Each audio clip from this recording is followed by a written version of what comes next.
Alright, guys, we're on to chapter 25. Nothing of real import happened in the last chapter.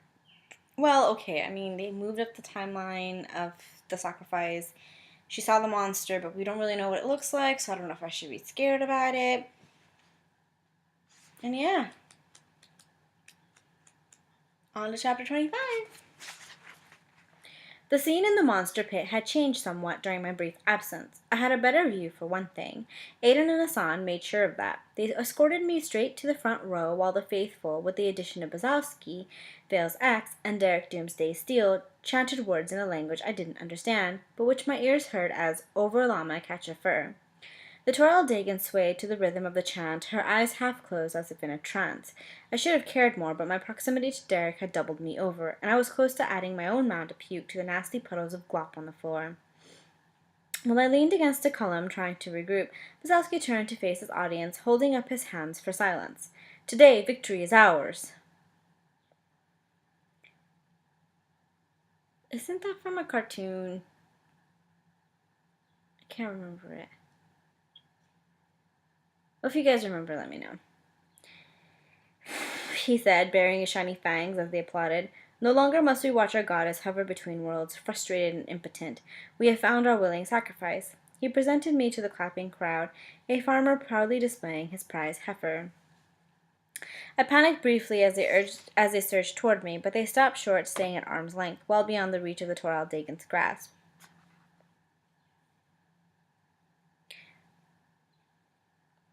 Is she standing next to the Toril Dagan?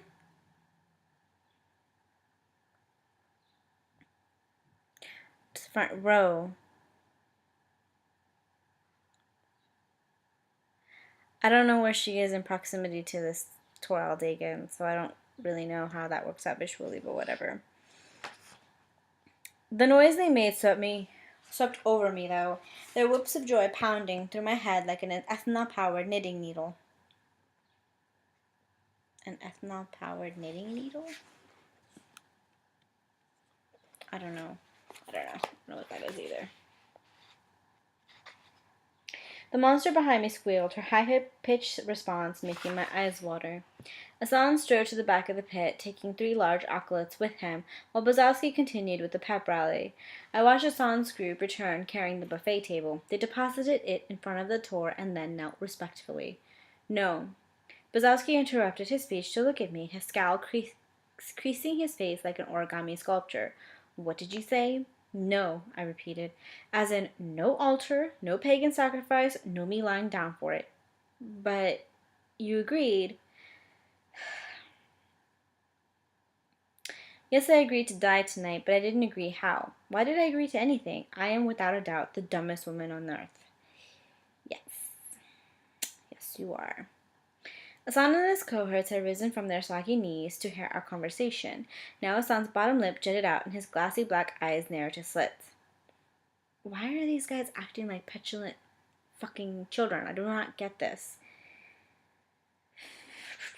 "You have to use the altar. I brought the sacred sword and everything." As if I could have forgotten about the weapon that had cracked against my calves all the way down the back stairs and then nearly threw me headfirst through the trap door of the wine cellar when I had gotten tangled up between my ankles. "Is it the same sword you used to leave little carvings in your brother-in-law's chest?" I asked in a whisper. My churning gut wouldn't allow anything louder. "Yes, but we don't need the runes for you. Just a quick execution." "Oh? Weren't we being so polite?" I could hardly stand it. "We have no need to hold your soul in stasis because the Toril Dagan is already here, prepared to eat it. At least most of her is here. The rest will arrive soon." "I'm confused. She looks like she's all here. You can't see through her or anything." "Looks can be deceiving." I thought about my recent trip outside physicality. Is that a word? And decided not to argue the point. But Vale had told me to stall, so I reached over the nausea, past the dawning migraine, and plucked out a subject that they wouldn't be able to resist. "I understand what happened to Amanda's brother, but what about the torso? It had the same markings." Hassan pursed his lips and refused to speak. Aiden was the one who answered me. After the debacle with Hassan's brother-in-law, we discovered our goddess needed a willing sacrifice, so we petitioned a member of our sect to provide it. He gladly stepped into her jaws, but his soul did not set her free. That was when we learned of the second twist, that the sacrifice must be willing, but not a worshipper of the Tor Dagon.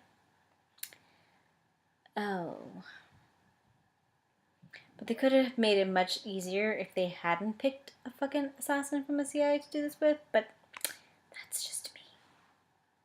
Wow. Whoever had trapped the Tor had gone to great lengths to ensure she remained trapped. Leave it to a bunch of vampire terrorist punks to foul a perfectly good binding spell. So, what happens when the Tor Dagon gets your plague-laced vampire blood? I asked.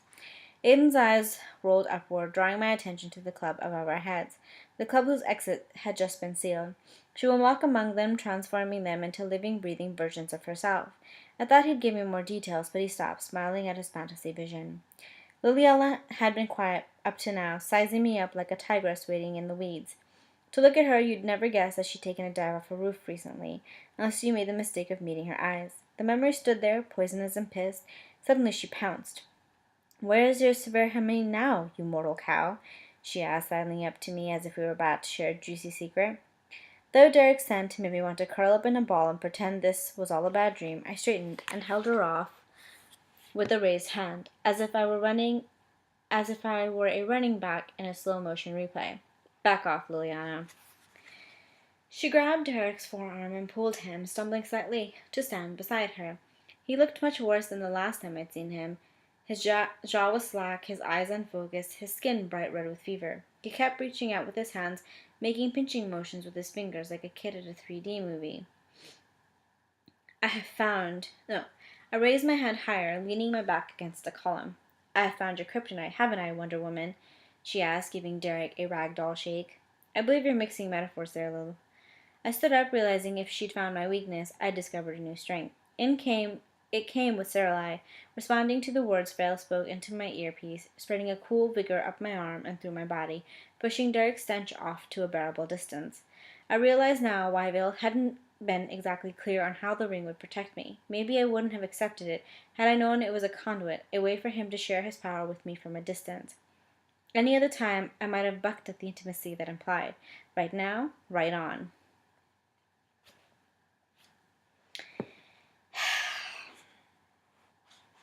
This is terrible, guys. "Give me the ring," Liliana hissed, doing such a good imitation of Tolkien's Gollum that I laughed. Screaming with frustration, she grabbed my neck with both hands. "Liliana, stop! Are you insane?" It was Aiden's voice coming from somewhere beyond the shadows that had dropped over my vision as Liliana squeezed away my blood supply. I thought dimly how strange it was that she didn't just scratch me. She'd have had me so much easier. She'd have had me so much. But she flipped out all the way, and logic didn't fit into the place she'd gone. I grabbed her wrist and squeezed back. She cried out in pain. I yanked her hands off my neck, held them wide away from my head, and headbutted her so hard. Held them wide away from my body, and headbutted her so hard my vision rimmed everything in gold for the next 10 seconds. It was worth it. She grunted in pain. I stomped her foot and followed up with a kick to the knee that made her scream as the entire leg gave. She swiped at me as she went down, collapsing like the Wicked Witch of the West, only there were no melting this iceberg. "Please do not kill her." Unbelievable. Not one, but two pleas for mercy kept me from smoking Liliana right then and there. Aiden said it to my face. Vale whispered it in my ear. "I would kill you if I could," I told her. "I don't care who begs for your life. You're an evil creature and you deserve no pity, not one drop." Though the Tor Dagon hadn't even cleared her throat, suddenly everyone attended to her. I like this woman's soul. Holy crap, what a freaky voice. It crawled across the skin like a colony of spiders. I had to bite my lip to keep myself from begging for mercy. Led by Bazowski, her little congregation fell to its knees like a fanatical group of synchronized swimmers. The Tor Dagon was looking at me like I generally regard a big plate of cheesecake. "She will taste of spice and vigor," said the Tor. "Let us begin." I braced myself to fight whoever tried to manhandle me onto the buffet table, but I wasn't the one Hassan's assistants grabbed. Derek had collapsed beside Liliana, watching through bleary eyes as she squirmed with pain. Now 4 Dagonites lifted her out of the muck and carried her to the table. She sat on it, her legs dangling over the side. The one I'd kicked still slanted strangely. Derek crawled toward her, and the Dagonites helped him to his feet. "Say it," urged Bazowski from his perch in the muck. Say the words. Aiden had moved to stand by the table, but the senator wasn't talking to him, or Liliana and Derek. His urging was for Hassan, who had retrieved a gym bag from wherever he'd left it.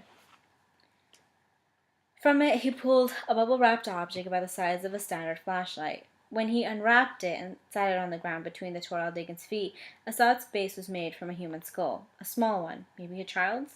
3 primitive stone daggers protruded from the top of the skull, and on their points sat a shallow stone bowl. At Bazowski's urging, Hassan had begun chanting.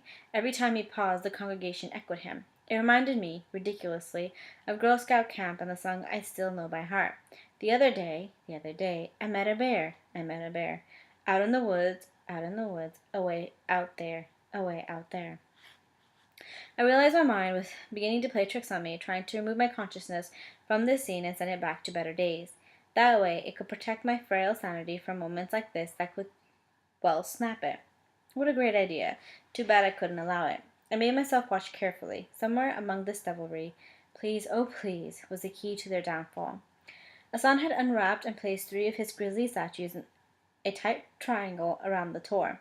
But Liliana had gone on without him. She held Derek between her legs, the fall of her hair hiding his neck as she prepared to drink from him.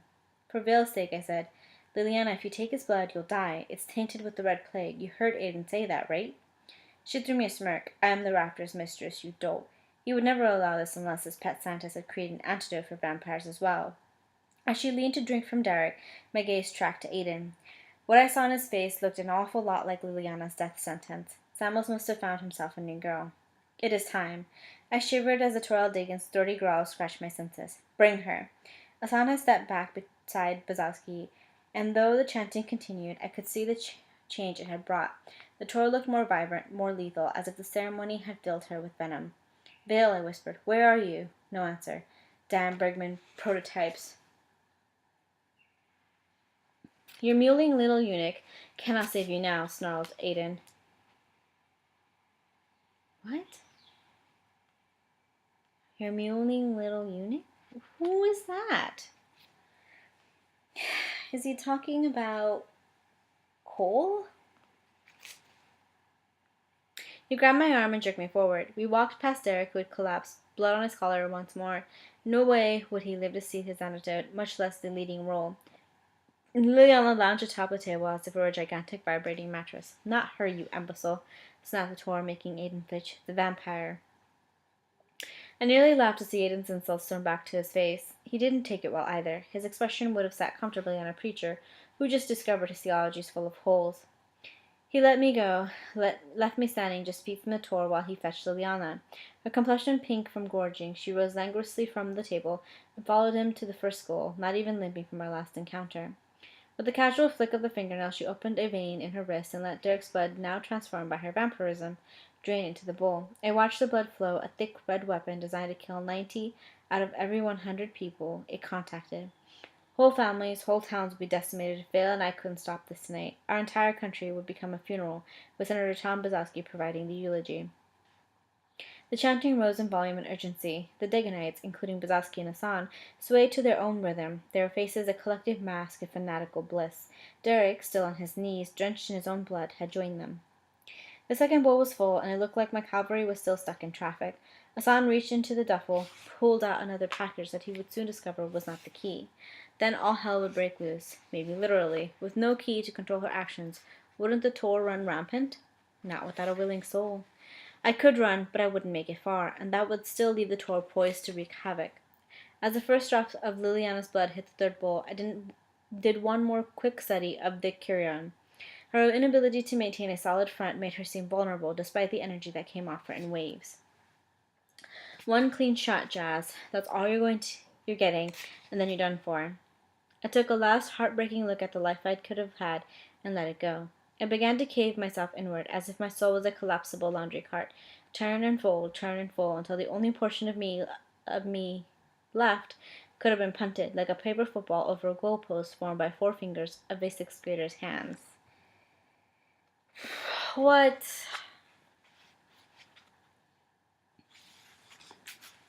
I hate this book.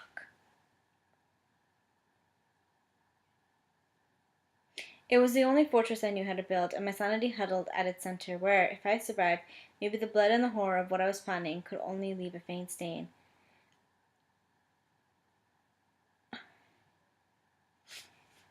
Ah! Ah! Ah!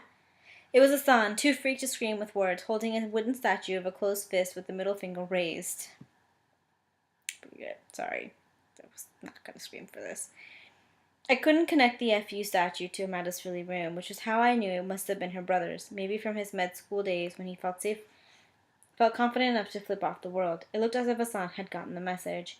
Strings of box tape and bubble wrap streamed from his fingers like thick cobwebs, jiggling to the rhythm of his shaking hands. His eyes had gone buggy, and he kept glancing from Ashore to Bazowski to Aiden, as if at any moment one of them would tear him limb to limb. Maybe they would be if the angry mob the Daganites were becoming didn't lynch him first. They converged on him, pushing, shoving, yelling, spit-laced curses. Aiden, still mesmerized by the slow trick of Liliana's blood, looked around, confused. So did Vale's ex. I rushed to the nearest torch and tore it off the wall, breaking the tip off its wooden handle so that its jagged edge threw splinters into the murky floor. A small sliver of wood floated in an oily puddle gave me an idea. I touched the torch to it, and a flame nearly waist high, grabbing gases from the air that burned green and stank worse than a rotting skunk in the middle of the swamp. With only seconds to spare before somebody figured out their sacrifice had grown a spine, I sprinted from puddle to puddle, lighting them like road flares behind me. When I was done, a fence of obnoxious flame trapped Liliana on the tour. Both of them screamed at Bazowski, Aiden, Asan, the crowd. Not one of them had thought to stalk the dungeon with the fire extinguisher. Good to know. If I ever turn into a villain, I'll make sure I have fucking fire extinguishers laying around. I had one more moment to grab a second torch from the wall before the bad guys reorganized.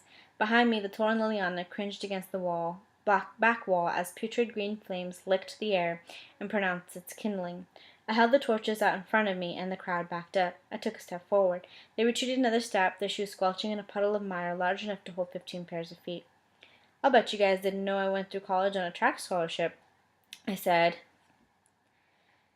glaring into their flushed and weary faces as they tried to figure out how to surround me for javelin. I tossed the right-hand torch up in the air, caught it in an overhand grip, and launched it at their feet. The puddle ignited instantly, catching a woman's skirt and a man's sleeve. The crowd stampeded, throwing their burning brethren into the muck as they went, stomping bones along with the flames. They reached the stairs as a herd, scrambling over each other to reach the top. Men cursed, women screamed, people fell, got up, and jumped back on. Bazowski, Aiden, Asan, and I watched, spectators at a train wreck. Then Asan shook his statue at me. "You're dead," he croaked, advancing on me slowly. I nodded grimly. "You don't know how right you are." He stopped, not sure what to make of this. Aiden and Bazowski tried to flank me. I waved the torch at him. "Don't move." Behind them the crowd's roar doubled. The men turned to look, so I risked a peek as well. The Daganites were backing, tripping, falling down the stairs to the face of a pair of space-age guns held by Cole and Bergman. As those two cleared the stairs and began to run up the Daganites, they were joined by Vale, carrying his cane, and Cassandra, holding the key in one outstretched hand, in the other the anklet Cleo's, was transforming, its marble parts rolling into the shape of an hourglass. She was already chanting, and Arista looked behind me to see if the Tor had heard her call. Evidently she had. Despite the heat of the fire that trapped her, she'd pulled away from the wall, risen to her full height, her eyes glued to the key. The screech of buckling metal drew my attention back to the stairs. Cole and Bergman had made it to floor level with their prisoners. Vale and Cassandra had reached the fourth stair when the whole structure collapsed. Vale tried to balance Cassandra, but she lurched out of his hands and onto the floor, averting her face just in time to miss the taste of mud and flammable gases. A portion of the stair glanced off her head and shoulder. The artifact flew free and her chant ceased. My heart froze as I looked back at the Tor. She'd fallen to her hands and knees, was lapping Liliana's tainted blood out of the offering bowls, one after another, taking into her being the plague that would rip the skin from our country and leave behind it a mass of festering sores if we didn't stop her. Right now. Cassandra yelled, "Hurry, get control." Asan chose that moment to attack, rushing me like a crazed linebacker. I never could have met the mad charge full on, but then I never meant to. I faked a run to the right until he committed to that direction. Then I came back left and connected with a leg sweep that sent him sprawling. I moved toward him, meaning to follow up with the bone-crushing kick to the skull, but Vale's voice stopped me. "Jas, behind you!" I spun around in time to see Liliana launch herself over the wall of flame, which was vastly shorter now than it had been a moment before. The Tor's chuckle of triumph told me she might have had something to do with that. I tried to dodge out of Liliana's path, but stepped into deep, thick mud. It grabbed at my shoe, slowing me just enough that Liliana's nails grazed my neck as she landed, reopening the wounds Vale's fangs had made. Now I've got you, she exulted, keeping her distance as I desperately jabbed the torch at her. Hassan struggled to his feet and drew his sword. His eyes were on the trickles of blood running down my neck as he said, "Now, Jasmine, now is your time to die." Son of a bitch. Liliana began to circle me, her expression as steady in satisfaction. Hassan followed suit. "It looks as if our rat is finally cornered," she told him. "Shall we play a bit before we take her soul?" He grinned and nodded, licking his lips as if he was about to sit down for a luscious feast. As I turned to keep Liliana and Hassan in full view, I could see Vale and Aiden over their shoulders, struggling for possession of the key Cassandra had dropped. The Incognito sat forgotten, half buried in guck. Something about the scene, it played called to me, and I narrowed my eyes, tracing to discern details I was far too away to see. Vale distracted me, shooting the sheath of his cane just as Vale threw a punch that connected with his shoulder. The missile flew, of course, missing Aiden completely, but hitting Hassan in the back of the head, taking him directly to his knees and over onto his side. Liliana didn't even spare him a glance as she said, "You must admit I have the upper hand, Jasmine. Perhaps now you would like to hand over Sarai? No? Well then." She held both hands out as if she meant to grab my shoulders, then she closed her fists. The vice gripped my heart so suddenly, so painfully, that I screamed. It felt as if she'd actually sunk her claws into my chest and squeezed. But that wasn't the worst of it. The worst part was that I couldn't catch a full breath, just shallow pants that made me even more desperate for air. A moment's release allowed me one whooping inhale, then the vice closed again, bending me backward, bringing tears to my eyes. Through the numbing wall of blood and panic that pressed against my body, I heard the sharp crack of a rifle shot. The Dagonite screamed, and the clamp around my heart dropped away. I looked up from where I'd been crouching, one hand on my chest, the other on my thigh, trying to prevent a full-body muck bath, while the torch sputtered on the ground beside me. I had a moment to be grateful. Nothing else caught fire as I searched for the source of the shot. Cole was swinging his gun back around, training it on the Dagonites, though he spared me a look that could have meant anything. I read it as a command. "I've done my part, now stand up and do yours." Liliana stood swaying, hands out for balance, the hole in her chest a bloody blob of muscle and bone. I grabbed the torch. It flickered to life as I raised it and leapt toward her. She held out her hands as if to resist me, but the injury left her too weak to maintain even token resistance. At the last moment I flipped the torch in my hand and rammed the jagged handle into the opening Cole had left for me. Liliana clutched the torch and staggered backward, the shock and denial in her face lit by yellow-orange flames. Then her face was nothing more than a ghostly shadow made of smoke and steam as the remnants of her physical being fell to the floor, a heap of clothes and fake teeth with a few particles of dust and ashes mixed in.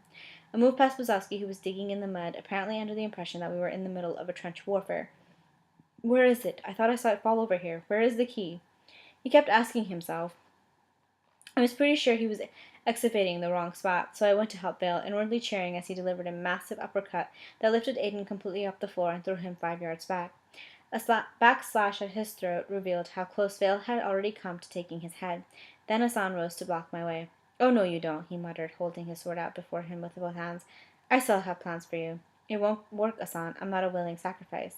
But you were once, and like most contracts, supernatural or otherwise, the word given to seal the deal is one that counts." I felt an immense fiery hatred for this minuscule pile of bones and trash that had dared to masquerade as a loving husband, a charitable soul. I would disarm him with a couple of well-placed kicks. Then I would disembowel him with his own sword, which, as I eyed it, seemed more and more familiar. Where had I seen it? And recently, too. It jabbed at me, forcing me to back up, to close the distance between the Toral Dagon, still trapped between a knee-high wall of flame and himself. Then I suddenly had it. The Enkycleos. I hate that word. I breathed. The what? The scene that had played out just beyond my vision had involved the sword. Someone, a tiny blurred figure, shining with sweat, covered with blood, had fought the Toral Dagon with a San sword. "I need the sword," I told him. "Don't worry, you'll get it." His smile, white and gold teeth gleaming from a face half caked with mud and grime, made him look purely demonic. "Then come give it to me," I demanded. I was never one to turn down a beautiful woman's invitation. "I'll bet." I glanced over his head. Valen had Aiden down on his knees, one hand at his throat, the other holding his wrist, pressing hard, trying to squeeze the dagger out of his grip.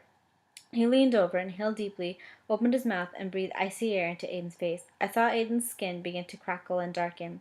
Meanwhile, Buzowski had moved to another mud hole in his desperate search for the key. Then Asana demanded my full attention. He charged straight at me, sword held high before him. "Run, bitch!" he screamed. "Run from your fate." "Now why in the world would you think I would take your advice?" I asked him. Utter disbelief crowded the rage from his eyes as he saw I meant to stand my ground. But he didn't stop. He came stream-rolling toward me, mud flying from his ruined shoes, sword cocked and ready for a killing blow. Still I let him come, and just as he began to make the cut, I jumped at him, coming in under the arc of his swing, giving the blade only air and a small slice of my cap, not even enough to sting until later.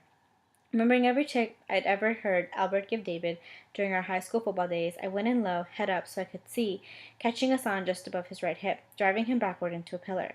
When I heard the air whoosh from his lungs, I grabbed his right wrist and twisted, while I drove my other hand hard into the back of his elbow. His agonized scream told me I'd done the right move. From there, it was easy to tear the sword from his grip and drive him to his knees. He hit the mud one last time, cupping his broken arm with his whole one. I swung the sword hard and straight, taking his head so cleanly that it stayed on his neck for a teetering moment before it toppled off, hitting the mud a second before the body did.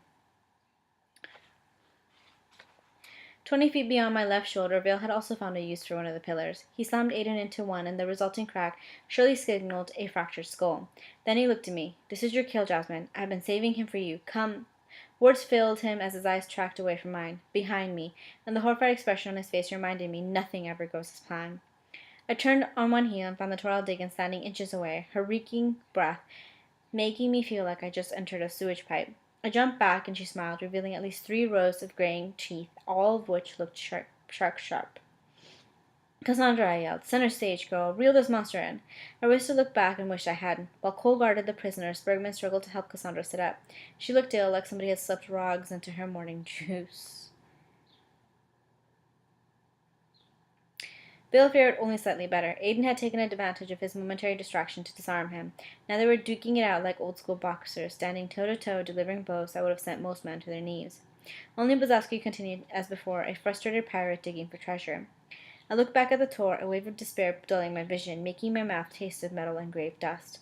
I felt my shoulders slump, watching my sword arm drop. "This is how it will feel when I eat your soul," the Tor whispered. "Everything that was good and glad in you will nourish me, bring me full into tasty, luscious world of yours, where I will eat and eat and eat." She subsided, glassy-eyed, smiling hellishly at the prospect of such a meal. In that moment she reminded me strongly of a balding, thick-lipped serial killer Vale and I had recently dispatched. He'd worn that same expression right before he blew his brains all over the wall. I wanted to call it an omen, but it was too late for that. I laughed bitterly. As soon as my laughter hit the air, I felt better, and knew she'd been bewitching me. I'd just been so focused on Cassandra and Vale I hadn't noticed my magic meter spike. "You laugh," said the Tor. "Why?" "Because you won't be able to squeeze enough joy out of my soul to qualify as an anorexic dinner." I shoved the sword into her, and she screamed, her rotten egg breath burning my nostrils, making me gag. She staggered backward, and I pulled the sword free. As she turned to run, I struck again, slicing into her slithering hump. My sword sliced through it easily until it lodged in her spine. She screamed again, but then when she turned to look at me over her shoulder, she wore an evil grin. "Gotcha." In the one word her voice tipped the scale from old hag to nether being. At the same time her ripped gown fell to the feet. The whole room got a nightmare glimpse of sagging, pustule-covered skin, and then all hell broke loose. 2 more chapters, guys. And they're short ones. Alright, so we'll see you tomorrow.